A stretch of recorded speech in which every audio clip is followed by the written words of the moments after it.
Salut, je suis Daisy et j'ai grandi dans un orphelinat, dirigé par la nonne la plus effrayante du monde, Sœur Madeleine. Mais ce n'était pas si mal parce que j'avais ma meilleure amie, Ava, et plein d'autres enfants avec qui jouer tous les jours. Sœur Madeleine arrive. Ouais, c'est elle. La reine des punitions.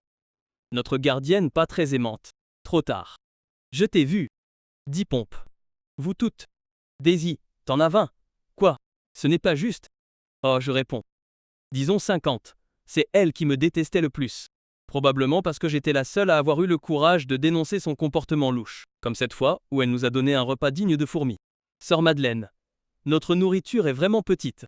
Nous sommes à court de nourriture. C'est drôle. J'ai vu un camion de nourriture entier hier soir avec des hommes décharger des cartons de course dans votre silence. Mais c'était trop tard. Les autres enfants ont déclenché une émeute, et elle a dû sortir la réserve qu'elle essayait de cacher. Elle avait probablement prévu de vendre après ça. Oh, elle ne me détestait pas seulement, elle m'a déclaré la guerre. Des corvées supplémentaires, des punitions supplémentaires, et aucune pitié si j'éternuais de travers. Mais j'ai refusé de la laisser me briser.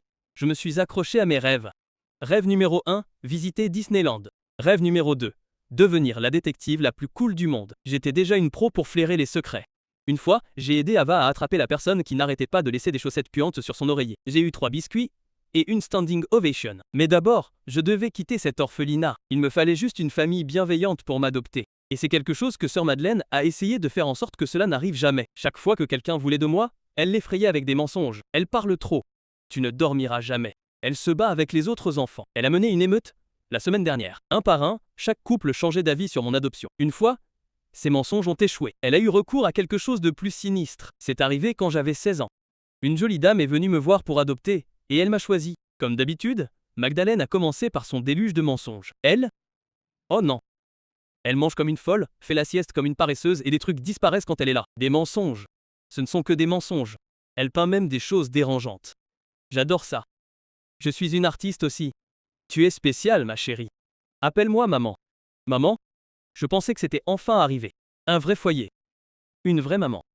Mais Magdalene n'avait pas fini de me gâcher la vie. La paperasse et toutes ces choses ennuyeuses venaient d'être terminées. Et j'étais sur le point de partir, quand Magdalene a surgi des portes de l'orphelinat. Arrête-la. Elle nous a volés. Avant que je puisse comprendre, elle a accouru et a déchiré mon sac. Des liasses de billets que je n'avais jamais vus se sont répandus partout. Je pensais que tu allais te faufiler avec notre argent, hein? Je t'avais dit qu'elle volait. J'étais trop mortifié par cette situation évidente pour parler.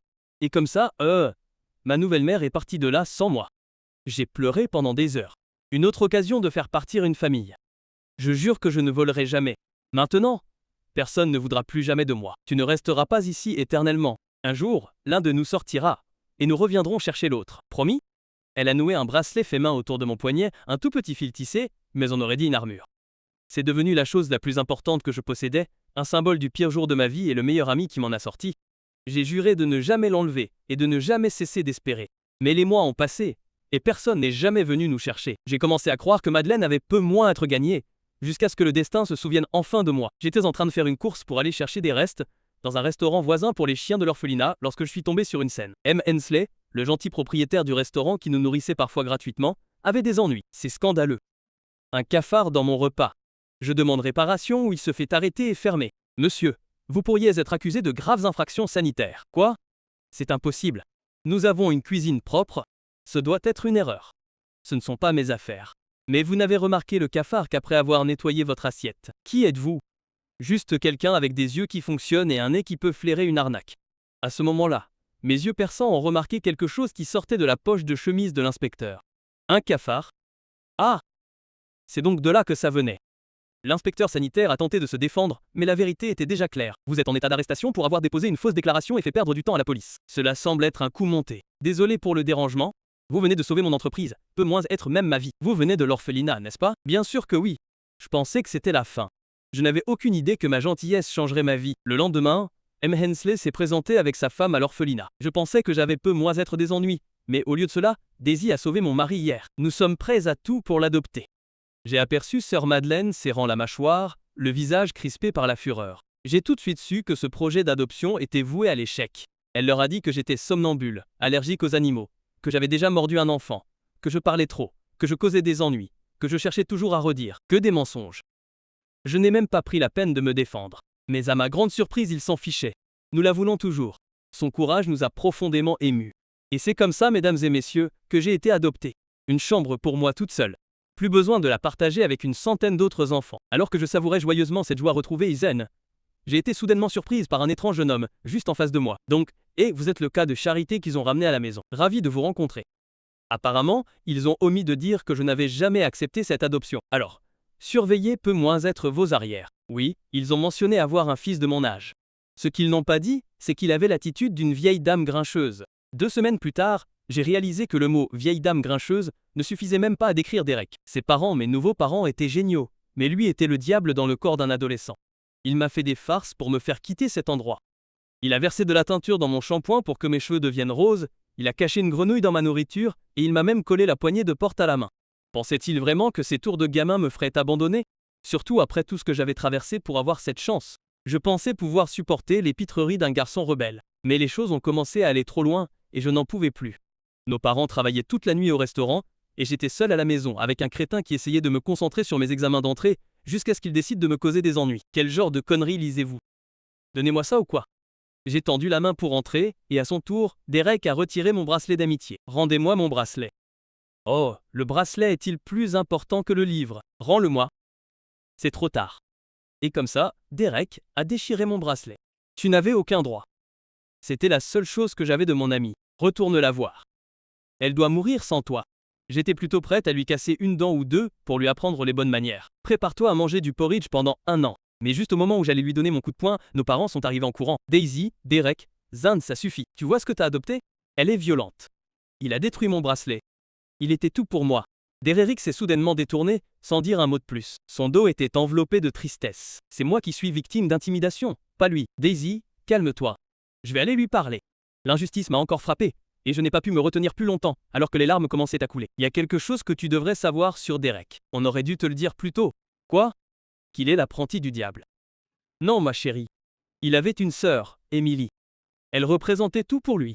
Ils étaient inséparables. Elle est décédée il y a 2 ans, et quand on a parlé de t'adopter, il nous a accusés d'essayer de la remplacer. Oh mon Dieu! Il n'est pas en colère contre toi. Il a peur. Peur de laisser quelqu'un entrer. Peur de l'oublier. Les crises de colère de Derek ont finalement pris un sens, mais il avait tout faux. Plus tard dans la soirée, il est venu marmonner des excuses timides pour le bracelet. Je n'essaye pas de remplacer ta sœur, Derek. Je sais que je ne pourrais pas si j'essayais. Je veux juste peu moins être une petite place dans ton cœur. Il n'a rien dit à ce moment-là, mais c'était la dernière fois qu'il m'a fait un de ses coups. Et pourtant, comme dans un feuilleton sans fin, les ennuis ont éclaté d'une autre direction. Une autre allégation de rat dans ma cuisine. Encore faux. Mais cette fois, il ferme le restaurant. D'abord, Eshurn, c'était des cafards. Maintenant, des rats. Quelqu'un s'est dirigé vers notre famille. Et ça a marché. Les mauvaises critiques continuaient d'affluer. Les clients disparaissaient. Les factures s'accumulaient. Les lettres d'expulsion suivaient. Nous étions à 2 doigts de tout perdre. Il fallait qu'on découvre qui te piégeait. J'ai résolu des mystères difficiles à l'orphelinat. Donne-moi juste le feu vert. Daisy, ce n'est pas une affaire de chat disparu. Ça pourrait devenir dangereux. Ils m'ont dit de ne pas m'inquiéter, mais je ne pouvais pas rester les bras croisés et regarder ma nouvelle famille s'effondrer. J'avais une intuition de qui était derrière tout ça. Il était temps de faire une petite action de détective Daisy. Mais je ne pouvais pas le faire toute seule. J'avais besoin de quelqu'un pour faire équipe avec moi pour ce plan. J'ai besoin de ton aide.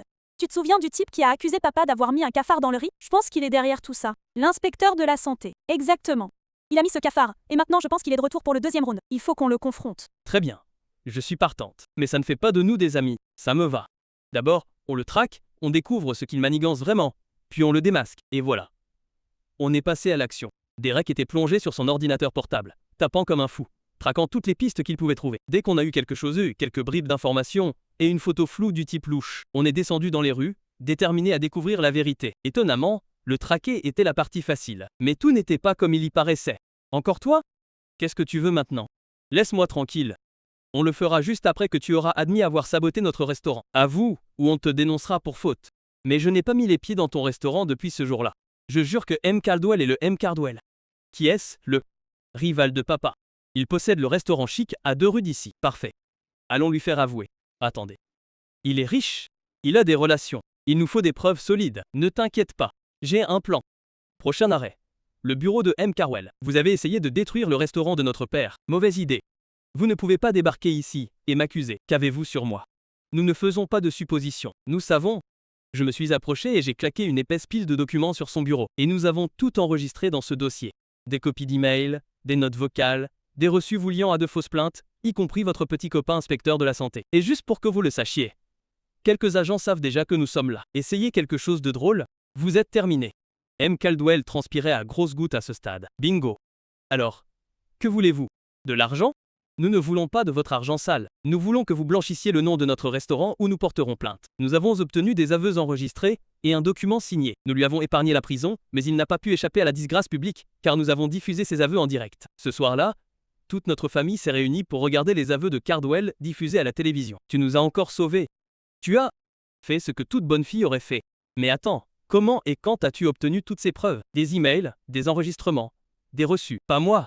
Je bluffais, mais je savais qu'il était coupable. Les rires ont rempli la salle tandis que ma famille regardait les preuves que j'avais utilisées pour attraper le criminel. Voir leur sourire perdu depuis longtemps m'a enfin apaisé. Tu te souviens de la fois où je t'ai embêté? Mais sérieusement. Je suis si heureuse que tu sois ma sœur. C'est à ce moment-là que Derek m'a vraiment accepté. Et d'une manière ou d'une autre, la nouvelle de notre petite mission d'infiltration est devenue virale. Nous avons même été interviewés aux informations et j'en ai profité pour dénoncer les mauvais traitements infligés par sœur Madeleine aux enfants de l'orphelinat. Soyons honnêtes. Aucun enfant ne devrait avoir à vivre dans un endroit où on le traite comme s'il était invisible. Il est temps que ça change. Toute la salle a éclaté en applaudissements, m'encourageant d'avoir eu la force de découvrir les sombres secrets qui avaient été enfouis depuis longtemps. Sœur Madeleine a fait l'objet d'une enquête et a été contrainte de présenter des excuses publiques. J'ai tellement honte de moi. Je supplie tous ceux que j'ai blessés de me pardonner. Daisy, si tu m'écoutes, je te promets que je changerai. Et puis, elle a été emmenée par la police. À partir de ce jour, la vie à l'orphelinat est devenue plus lumineuse. Les enfants étaient désormais pris en charge par une religieuse au grand cœur et recevaient enfin l'amour et l'attention dont ils avaient été privés pendant si longtemps. Ava et moi sommes restés aussi proches que jamais. Chaque soir, nous discutions et partagions les petites histoires et les moments qui composaient nos journées. À mon 17e anniversaire, l'entreprise de papa était à nouveau florissante et il m'a organisé une grande fête. J'ai même pu inviter Ava de l'orphelinat. Tu nous as tant donné, Daisy. Pour ton courage, fais un vœu. N'importe quoi. Je le réaliserai. La première chose qui m'est venue à l'esprit a été Disneyland. Mais même si je n'avais plus mon bracelet, je n'ai jamais pu oublier ma promesse. Je souhaite qu'Ava soit adoptée. Elle a été ma sœur à travers tout, et je ne l'abandonnerai pas. C'est fait. Tu vas avoir ça. Et un voyage à Disneyland en famille. Attends, quoi? On va à Disneyland? Daisy? Enfin. Mon rêve était devenu réalité. J'avais trouvé une nouvelle famille qui m'aimait vraiment, et ma meilleure amie était devenue la sœur que j'avais toujours rêvé d'avoir. Je n'aurais pas pu demander mieux. On a réussi, Ava. Bon, qu'est-ce qu'on attend? Allons rencontrer des princesses Disney. J'ai appris qu'il ne faut jamais oublier celles qui nous ont soutenus. Parfois, on fait passer les autres en premier, et l'univers nous rend encore plus.